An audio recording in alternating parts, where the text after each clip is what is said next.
여러분 계속 좀 지루할까봐 염려가 되는데요. 아까 그런 그 감지기와 이런 거에 대해서 감지 원리에 대해서 말씀을 제가 드렸었습니다. 요즘에 뭐 워낙 그 감지기 형태가 여러 가지가 있어가지고 감지를 패턴에 의해서 감지를 하는 방법이 있고, 그 다음에 존재에 의해서 감지를 하는 방법이 있는데, 존재에서 감지하는 방법은 이게 연기의 입자이다 그러면 입자 검출을 하면 이게 감지가 되는 거고요. 또는 입자로 보인다 이것까지는 존재에서 감지가 됩니다. 그러니까 광전식을 쓴다거나 또는 뭐 입자를 추출해낸다 하더라도 이 정도 수준이면 연기다라고 말할 수 있다고 정의를 내리면 그때는 존재에 의한 감지. 그래서 이거는 이제 일종의 말 그대로 아이덴티파이를 시키는 거죠. 연기라고. 그러니까 how to identify가 되는 겁니다. 그래서 여기에 대해서 우리가 광전 효과를 이용해서 우리가 연기의 농도를 측정해서 농도 그 정도라면 연기다 이렇게 말한다는 말씀을 제가 드렸었고요. 그러다 보니까 이제 또 어떤 게 있을 수 있냐면 여기에 따르는 애매한 부분들이 생길 수가 있는 것이죠. 그 애매한 부분들이라는 건 어느 정도 이상 돼야 되는데 뭐 담배 연기가 있다. 이 담배 연기가 이 연기보다는 굉장히 이 진한 걸로 봤을 때 이 투명도가 옅다.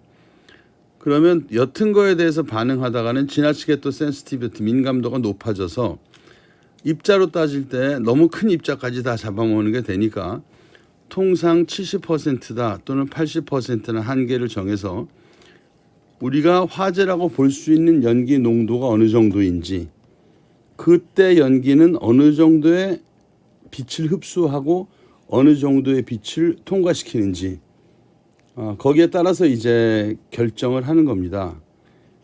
그런데 이게 뭐 여기까지 상세히 말씀드릴 필요가 있는지 모르지만 빛을 이용하는 방법은 기계적으로는 다 광전식입니다. 왜냐하면 빛을 이용해서 존재의 유무를 따지던 농도의 높낮이를 따지던 빛을 신호로 바꾸는 게 광전 시스템이기 때문에 전부 광전식이라고 얘기를 하지만 내용 들어가면 좀 다릅니다. 이를테면 분리형 연감지기의 경우에는 나가는 빛이 얼마나 약해지는가 이걸로 보는 거고, 우리가 말한 일반 스포트형의 연감지기의 경우에는 반사광의 세기만 가지고 보는 겁니다.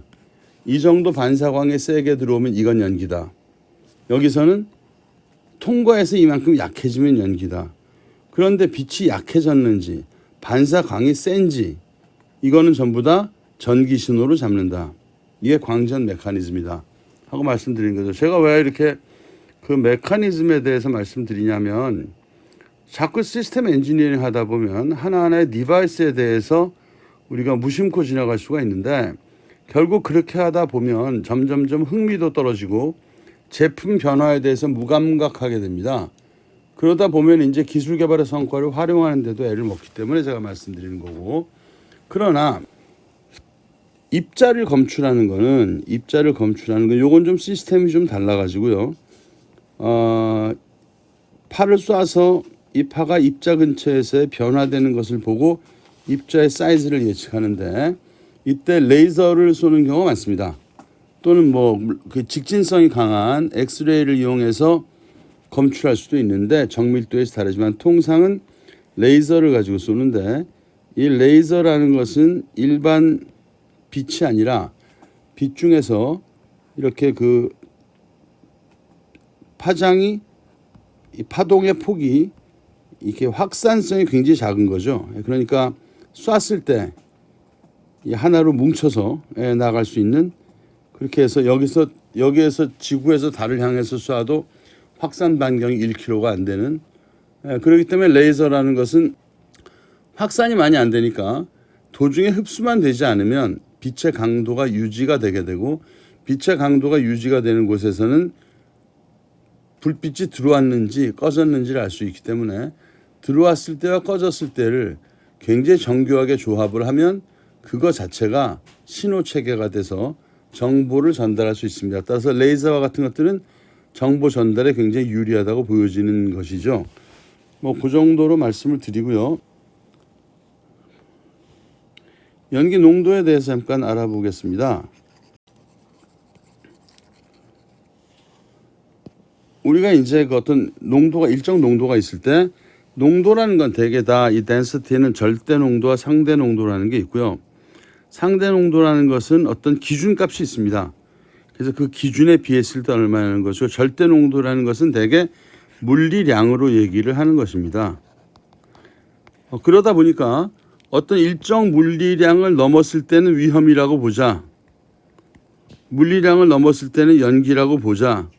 뭐 이렇게 하면 되는데 상대 농도가 들어갔을 때에는 주변과 비교해서 어떻다고 보자 이렇게 나오거든요. 그럼 과연 무엇이 정확하느냐? 이게 둘 다 한계점이 있는데요. 주변에 다른 이물질들이 많이 있을 때는 또는 비슷한 게 많이 있을 때는 반드시 상대 농도로 볼 수밖에 없습니다. 그러니까 이제 만약에 여기 어떤 뭐 먼지가 가득 있다 그럴 때 여기에서 빛을 쏴서 얼마로 저하된다 그랬을 때 일단 빛이 얼마 저하되느냐라는 걸로 봤을 때는 이 자체는 우리가 이 자체만으로도 물론 상대 농도라고 볼 수 있지만 그러나 이 주목해 봐야 될 게 만약에 이것이 공기의 원래 투과율이 얼마다. 원래 투과율이라는 거는 좀 먼지가 있거나 습기 낀 날이나 뭐 다를 거 아니겠어요? 그러면 원래 투과율이 얼마인데 얼마가 저하됐다 하는 2차 가공을 해보면 이 저하율이라는 게 의미가 있는 건지 없는 건지를 알 수 있게 될 것입니다. 그래서 이 상대적인 농도를 가지고 재는 것은 연기가 시작해서 종점에 빛이 시작해서 도달할 때까지 얼마의 빛을 흡수했느냐 등등을 측정해서 계수로 나타내는 것이기 때문에 저하되는 빛의 비율을 측정해서 계수로 나타내는 것이다. 상대라는 건 분수값을 뜻하니까 투입된 빛의 세기분에 나온 빛의 세기로 말하면 되는데 그러나 이것만 가지고는 의미가 없죠. 먼지 낀 날은 그러면은 뭐 화재 측정하지 말란 이야기인데 다시 한 번 더 가공을 해서 현재 상황에서 원래 얼마가 나와야 되는데 알고 보니 이 정도로 저하됐다는 걸 비교를 할 때 확실히 알 수 있게 되는 거죠. 그러면 이와 같이 하게 되면 이거는 존재 유무가 아니라 패턴을 보게 됩니다. 패턴을 보기 위해서는 지속적으로 정보를 받아야 되는 거죠. 지속적으로 정보를 받는 건 지금 연기가 있다 없다 이게 아니고 계속해서 농도가 얼마로 유지되는데 갑자기 농도가 올라가기 시작하네. 다시 말해서 이 정도로 지금 점점 빛이 흡수되는데 흡수하는 양이 점점 올라가네. 뭐 이렇게 되는 거거든요. 저하되는 빛의 비율이 올라가네라고 말할 때 이 패턴이 우리가 통상적으로 변화하는 패턴 이 폭이 전체 2% 이내였는데 갑자기 단시간 내에 5% 올라간다 그러면 이상하다. 요 주의 뭐 이런 게 나올 거 아니겠어요. 그죠? 이렇게 요 주의가 나오는 것들을 잡아내려면 계속 신호를 받아야 됩니다. 그래서 어떻게 여하이 계속 신호를 받을 것인가. 그러면 한번 그래프를 가지고 표현해 볼 때 이게 시간축이라고 얘기하고 이게 농도축이라고 얘기를 할 때 기준값을 정해놓고 가만히 있다가 이걸 넘어가면 B. 이건 패턴이 아니죠. 그죠? 이거는 연기의 존재 유무를 그냥 말하는 것뿐이죠. 그게 아니라 일정 패턴으로 움직이다가 갑자기 올라가서 나온다. 그러면 이때는 연기에 대한 패턴을 인식하는 게 됩니다. 온도에 있어서는 여러분들 차동식 이 차동식을 특히 차동이라는 걸 디퍼런셜이라고 주로 얘기하는데요. 디퍼런셜이라는 건 똑같은 말이 그 미분이라는 개념이죠. 미분이라는 건 단위 시간에 극히 작은 순간에 대한 변화율을 얘기하니까 차동식 감지기는 변화율 감지기라는 뜻이죠. 변화율이 일정 이상 되면 온도를 감지하도록 되어 있습니다. 자, 그러면 연기에서는 변화율이 일정 이상이라는 거 하기 위해서는 항상 연기에서 신호를 보내줘야 되고 또 변화율을 얼마로 볼 것이냐 하는 거는 해당 용도나 공간 상태에 따라서 다르기 때문에 변화율을 지정해 주는 대신에 계속해서 신호를 받을 수 있는데 지금같이 디지털이 발달하지 않던 시절에는 어쩌다가 뻑 이렇게 올라오는 것들이 있는 반면에 계속 정보를 이어서 보내주는 이렇게 이어져 있는 단위 마디 나누어져 있지 않은 이거를 아날로그라고 얘기를 합니다. 딱딱딱딱 끊어져서 포인트 값으로 이어진 이거를 디지털이라고 얘기합니다. 이 디지트라는 게 그 뭐 10단이냐 뭐 1단이냐 100단이냐 이렇게 숫자를 뜻하는 거잖아요. 그래서 이런 면에서 이어져 있는 정보를 가지고 패턴 인식 가능토록 하는 것이 아날로그 감지기라는 것이고, 그 다음에 이 아날로그 감지기는 평상시에 이런 패턴에 대한 것을 정해놔야 자기가 판단할 수 있는 것이고, 나아가서 또 얘가 신호를 보내줄 때 있어서는 덤으로 몇 번 헤드에서 이런 일이 있었는지를 자기가 뭐 방배동 뭐 800-5번지 하고 자기 그 주소를 말해줘야 되기 때문에 어드레스가 부여되는데, 어드레스가 부여될 수 있는 이유는 어차피 이렇게 패턴에 대한 신호 회로를 가지고 있다 보니까 그 회로에다가 명찰을 달아줘서 너는 무조건 신호 보낼 때 신호 제일 앞대가리에 네 주소 불러놓고 그 다음에 정보값을 주어라 이렇게 되어 있거든요. 그러니까 이거를 마이크로 프로세서가 받았을 때는 처음에 몇 번인지 읽습니다. 읽으면 몇 번 감지기인지 알게 되고, 그 감지기 파일로 계속해서 정보가 들어오다가 우리가 정한 값 이상으로 변화를 보였을 때는 어떻게 돼요? 아, 이거는 이상하다. 그래서 이거를 사실상 이 프로세스가 일어나려면 벌써 여기에서 자기 코드를 숫자로 불러줘야 되기 때문에 이미 디지털화된 회로가 들어가 있지만, 이거를 디지털화된 회로는 자기 이름을 불러준다거나 커뮤니케이션에 쓰이는 거고, 신호가 생성되는 거는 끊임없이 이어진다는 걸 강조하기 위해서 이거는 그래프와 같이 나온다. 농도 변화가. 이 그래프, 이런 곡선 그래프를 아날로그 그래프라고 그러고요. 이렇게 막대 그래프 연결, 이게 디지털 그래프거든요. 사실은 이게 하도 작게 나눠지니까 연결시켜서 그려서 그렇지. 거기에서 아날로그 감지기란 말이 독일에서 개발되어서 아날로그란 말이 붙었는데, 지금은 아날로그라는 것은 신호 방식을 놓고 얘기를 합니다. 그러니까 이를테면 일단 수치로 바꾸어서 신호를 보내게 되면 디지털이라고 얘기하고, 그냥 계속해서 이어지는 우리가 정해놓은 숫자가 아니라 뭐 그 전압의 높낮이라든가 이런 것이 양적인 물량의 신호로 들어와서 이걸 다시 신호 변환을 해야지 알 수 있다 하게 되면 이런 것들은 전부 아날로그 통신이라고 얘기를 하거든요. 그렇기 때문에 이거는 이제 통신 방법은 아날로그인지 디지털인지 별도로 되어야 하기 때문에 아날로그 감지기는 통신 방식 100% 디지털입니다. 그리고 자기 주소를 가지고 있기 때문에 어드레스블이고요. 그러나 이것들은 부수적인 거고, 측정된 신호를 연속해서 그 연기의 농도, 상대 농도 값으로 해서 계속 불러준다는 의미에서 이거를 그 계속된다는 의미에서 아날로그 감지기란 말을 붙였다라고 생각하시면 되겠습니다. 그다음에 이제 뭐 얘기 나온 김에 이건 아니지만, 그 연기에 대한 것 아니지만 아까 잠깐 말했던 상대적인 것을 측정하는 거에 있어 가지고 차동식이라는 감지기가 있습니다. 보상식 이런 건 이제 기능에 대한 얘기고요.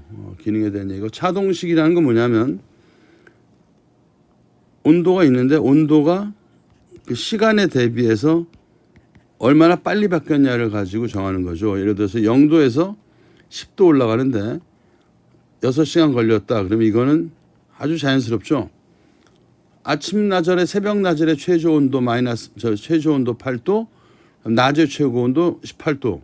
이거 10도 차이 나는 거잖아요. 그죠? 그런데 5분 만에 또는 1분 만에 10도 올라갔다면 이상한 거잖아요. 그래서 이 아주 작은, 여기 델타 T를 삼각형으로 쓰면 이건 어느 정도 작은 거고, 이 델타자를 써서 쓰면 이건 극한값이 한없이 작은 것을 말하는 거기 때문에 어느 정도 단위 구간에 있어서의 델타 T, 큰 T는 온도죠.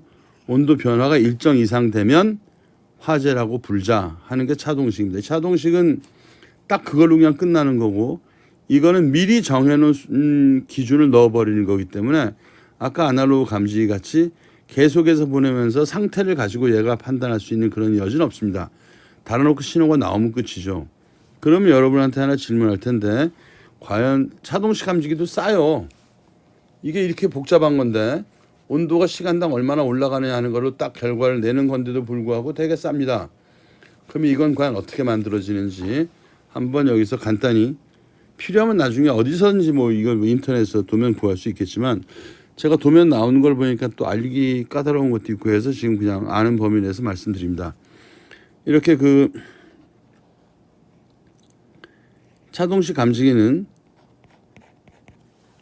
빈 탱크가 있어서 얘가 보통 다이아프레임이라고 얘기하는데 다이아프레임이라는 것은 뭐냐면 이렇게 금속판은 그냥 빵빵하니까 이 주름지게 만들면 누르는 데 따라서 얘가 들어가기도 하고 나오기도 하고 이렇게 유동이 자유롭죠.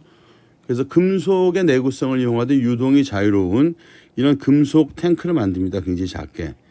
이 금속 탱크 안에 기체가 들어가 있게 하고요. 그래서 만약에 온도가 급속히 올라가면 얘가 팽창이 되면서 이 작은 구멍으로는 팽창된 공기가 새어나오게 됩니다. 자, 그럼 여기서 이게 팽창이 되면서 만약에 천천히 온도가 올라간다면 어떤 일이 생길까요?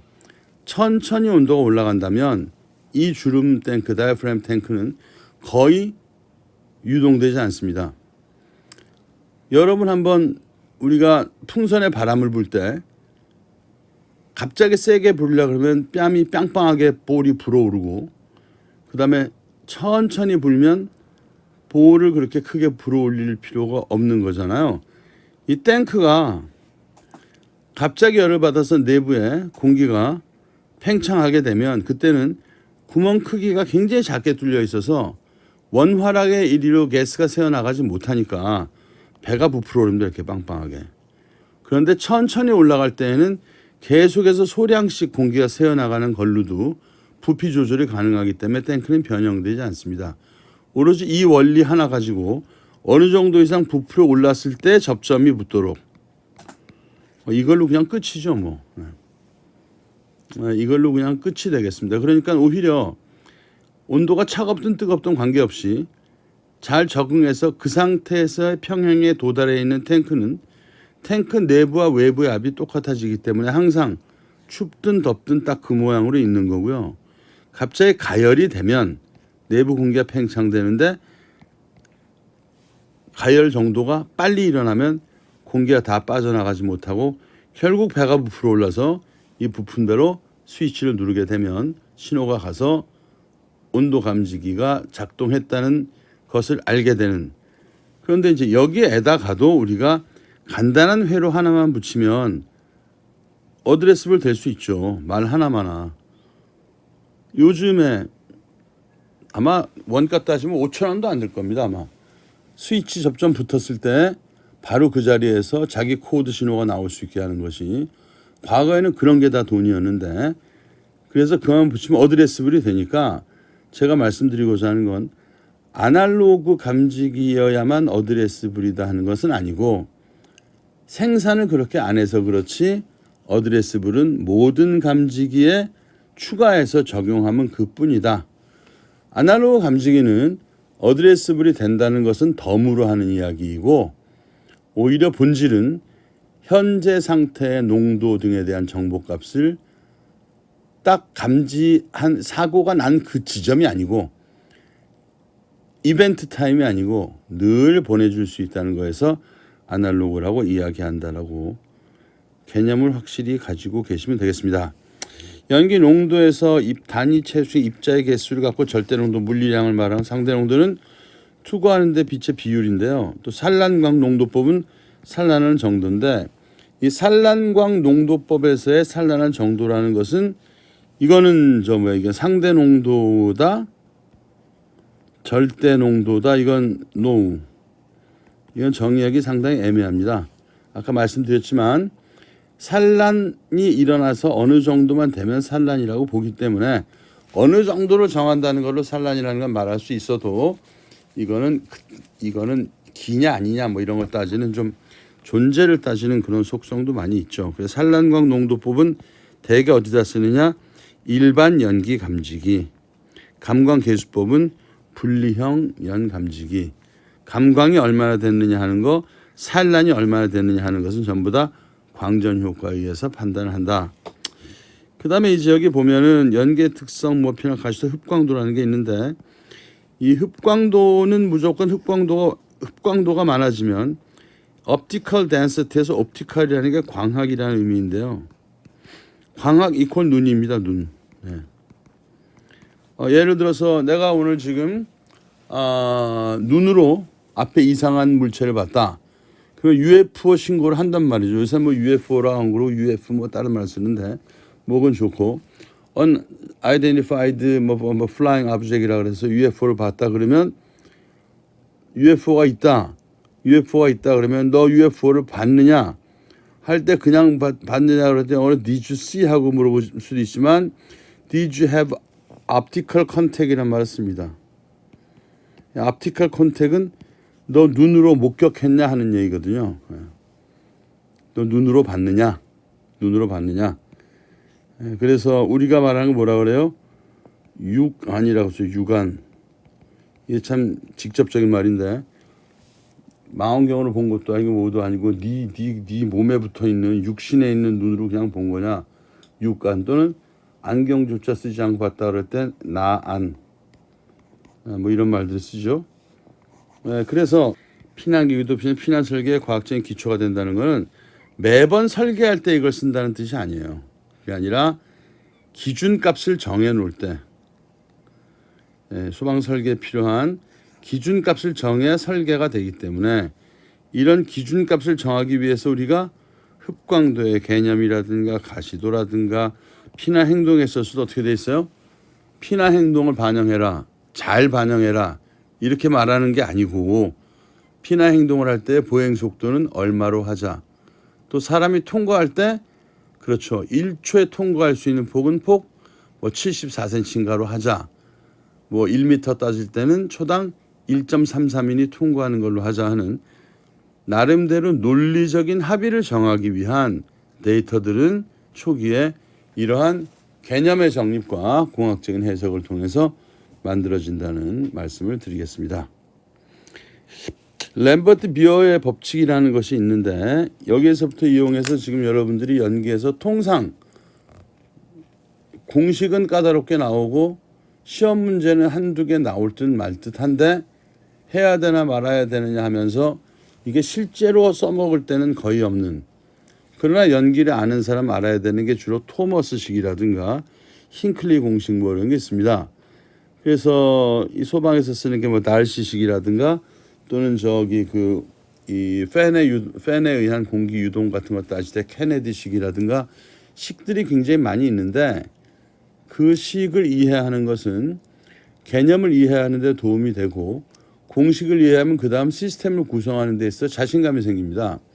자칫 잘못하면 이유는 알 길이 없고 기준값만을 가지고 설계를 하게 되기 때문에 제가 좀 깝깝하더라도 요 램버트 비어에서부터 시작하는 이 연기의 그 토머스식 그리고 힌클리식에 대해서 연관 관계론을 설명을 좀 드리려고 합니다. 일단은 요 투과율에 대해서는 이렇게 요런 관계를 가지고 설명하는 게 램버트 비어식이다. 요 E라는 값이 있고요. 그다음 CS가 있고 요 L 값이 있는데 여기에서는 이제 이걸 통해서 CS 값이라는 게 정해집니다. 감광계수라는 것은 여기서 보면 바로 이렇게 정해지는 거고 그래서 아마 만약에 이 CS 값을 그냥 따로 뽑아내서 계산한다면 양쪽에 간단한 수학인데